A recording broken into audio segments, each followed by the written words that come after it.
पाटण प्रांताधिकारी कार्यालयासमोर मनसेचे आमरण उपोषण सुरू। पाटण दिनांक 8 जुलै।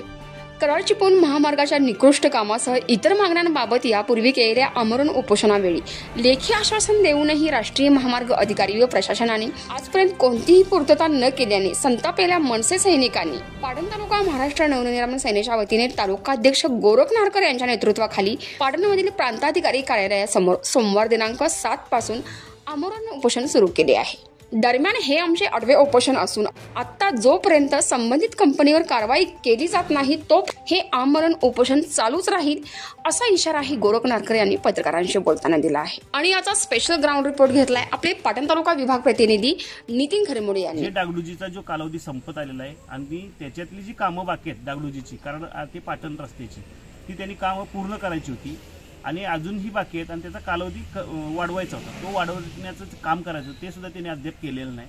आणि चौथा जो आमचा प्रामुख्यानं जे दुसरं एक जे आहे ते 13 किलोमीटरचं जे काम चालू आहे ते 13 किलोमीटरचं काम दुसऱ्या कंपनीला दिलेलं आहे।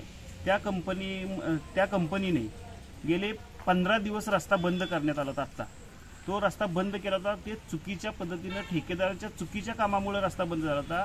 महाराष्ट्रातल्या नव्हे तालुक्यातल्या नव्हे जनतेला सर्व जनतेचं त्यांनी जे वेटीस धरून त्यांनी जे रस्ता बंद केला होता ते त्यांनी रस्ता का बंद केला होता म्हणून त्यांच्यावरती चुकीच्या पद्धतीने रस्ता बंद केला होता म्हणून त्यांच्यावरती गुन्हे दाखल करावे अशी आमची मागणी आहे। म्हणून आम्ही या ठिकाणी आज उपोषणाला बसलेलो। जोपर्यंत या मागण्या सर्व पूर्ण होत नाहीत, संबंधित कंपनीवरती कारवाई होत नाहीत, LNT कंपनीचा दंड वसूल करण्यात येत नाही तोपर्यंत आम्ही आमरण उपोषण पासून काही परावृत्त होणार नाही। या आमरण उपोषणास तालुकाध्यक्ष गोरख नारकर, तालुका उपाध्यक्ष संजय सत्रे, शहराध्यक्ष चंद्रकांत बामणे, मोरणा विभाग अध्यक्ष रामचंद्र माने, मळी विभाग हनुमंत पवार, अधिक पवार, दीपक मुळगावकर, दीपक रेटरेकर, कराड उत्तरच्या महिला तालुकाध्यक्षा माधुरी गोलप आदींसह मनसे सैनिक या उपोषणास बसले आहेत। शिवसेना उद्धव बाळासाहेब ठाकरे गटाचे तालुका अध्यक्ष सुरेश नाना पाटील, शंकरराव कुंभार, महादेव खरेमोडे, भरत पवार, सामाजिक कार्यकर्ते नितीन पिसाट, अनिल बोदे, महेश थरवल, सागर माने, अर्फियाचे विजय थुरवडे यांनी उपोषणस्थळी भेट देऊन आपला पाठिंबा दर्शविला आहे। या संपूर्ण महत्त्वपूर्ण अपडेटसाठी